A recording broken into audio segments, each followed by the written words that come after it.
Let's talk about some injuries quickly before we go to break, and we'll get into Waiver Wire Tuesday. A couple of big ones that will be impactful to you.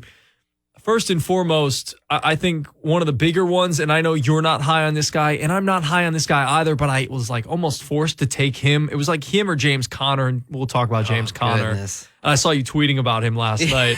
Yes, what a disaster. Le'Veon Bell goes to IR with a hamstring injury, and that is obviously brutal, and it just continues to play out with the terrible luck that the Jets have.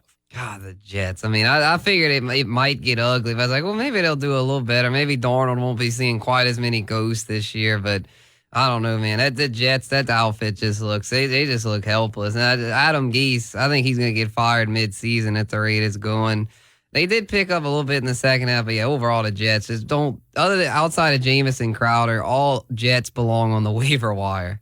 Yeah, Jamison Crowder for sure was good. He had that one long touchdown run. What about a guy like Denzel Mims also went on the IR as well? What about a guy if he's healthy like Bashad Perriman? Oh, no. Stay away. I like Perriman. The Perriman did well last year, but he was in an explosive offense. The Jets are far from that. So, yes, please. They're going to be throwing stay a lot. away from Bashad Perriman. They're going to be throwing a lot. I mean, he might have like a one good game out of 4 or something, but you don't want that because, I mean, you don't know when that game's going to come. It's like Sammy Watkins. He's like a poor man's Sammy Watkins. And I don't even want Sammy Watkins. So why would I want a poor man's version of him? If you had Sammy Watkins, you're trading high on Sammy Watkins. I'd try to. I mean, if there's somebody that's dumb enough to take him, in experienced leagues, it's like an insult, And in expert leagues, it's like, really, you're offering me Sammy Watkins, immediately declined. Greg Launard and Spencer Urquhart here, the Guru, with you on the Fantasy Football Lounge, again presented by Legends.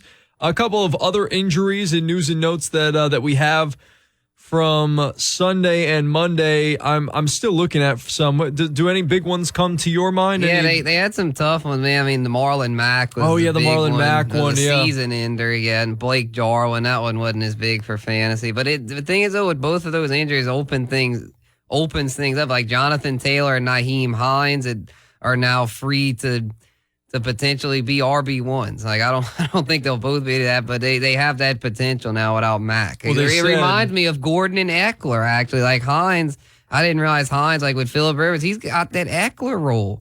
So I mean, that's a little teaser for Waiver Wire Tuesday. I mean, that's those two could do really good as a result of Mack going down. And then with Jarwin out, that could free up more targets for CeeDee Lamb, Michael Gallup. Those two could be dependable starters now. Where with Jarwin in there, it was more of a logjam for targets. Yeah, and if you drafted Jonathan Taylor, you're feeling pretty darn good about yourself right now because Frank Reich has already come out and said, hey, look, he is going to be our number one back. As you mentioned, Nyheim Hines is going to have a role, like you said, probably more along the lines of that Eckler role. I don't think he's as good as Austin Eckler, but the little that I got a chance to watch of him on Sunday, he looked pretty good.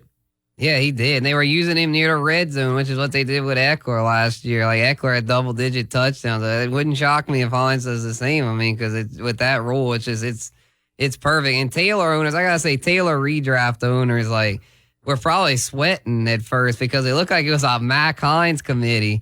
I was like, man, where's Taylor? And then Mack goes down, and then Taylor, here he is. So Taylor redraft owners get bailed out in a big way.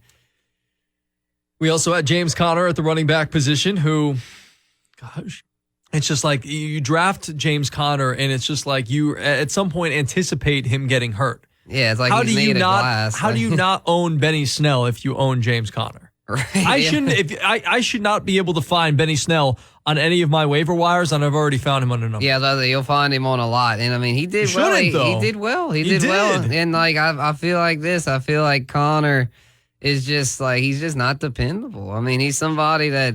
I mean, when he's healthy, starting, but when is he healthy? Like, it's getting to the point to where, like, I'm so glad I didn't get suckered. That's why I tweeted out yesterday to anyone that got suckered into his third-round ADP. It's like, I can't, like, Ronnie, I'm telling y'all, I was telling you, Conner and Bell, and so far I can say those are two that I nailed down. I mean, I say I don't get everything right, but I feel like I get more right than most. That's why I'm out here talking about this stuff. I mean, if I didn't feel confident in my knowledge, I wouldn't be here right now. Absolutely. And he suffered a sprained ankle.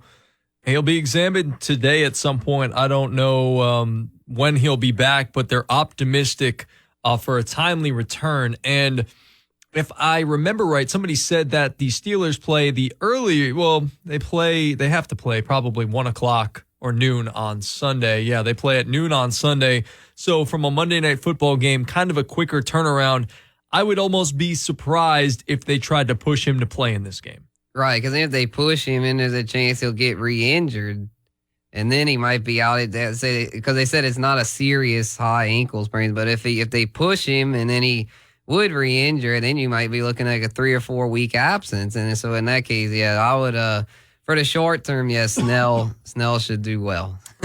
Snell should do well. Poet and don't even know it. Spencer Erkin here on the Fantasy Football Lounge with myself, Greg Larnard. On some wide receiver news, Deebo Samuel had a setback and that sent him to the IR. Kyle Shanahan said he was real sore after running one day, and it got worse, not better. That's a problem. I know a lot of people in drafts took Deebo Samuel decently high because they saw, hey, look, he's maybe going to miss week 1, but they expect him back early in the season. Yeah, that's one I'm very glad I steered clear of. And shout out to my man Fantasy Docs over on Instagram, Dr. Nithin. He told me stay away from Deebo. That's it's a Kevin Durant-esque injury as far as like it's going to drag out the Jones fracture there. And then sure enough, it's dragging out. They tried to rush him back and they're paying for it. So I don't own any Deebo shares. Luckily, I just hope that Kenny Golladay and Cortland Sutton make it out okay for this week. Man, that's the reason I lost so many week 1s because I had so many shares in them. Then I was having they were out, so I was having to scramble, having to plug in rookies like Brian Edwards, and that didn't come through. Christian Kirk, guys like that, and they just didn't deliver for me. If I had Golladay and Sutton, I'd have been good. Yeah. So, Deebo though, yeah, if you have an IR spot, cool. If not, I'd almost just recommend dropping him. But yeah, definitely hold on to Golladay and Sutton. Those two are, when healthy, they'll eat. It's just, they better get healthy or I might be in a little trouble in some leagues. They certainly better.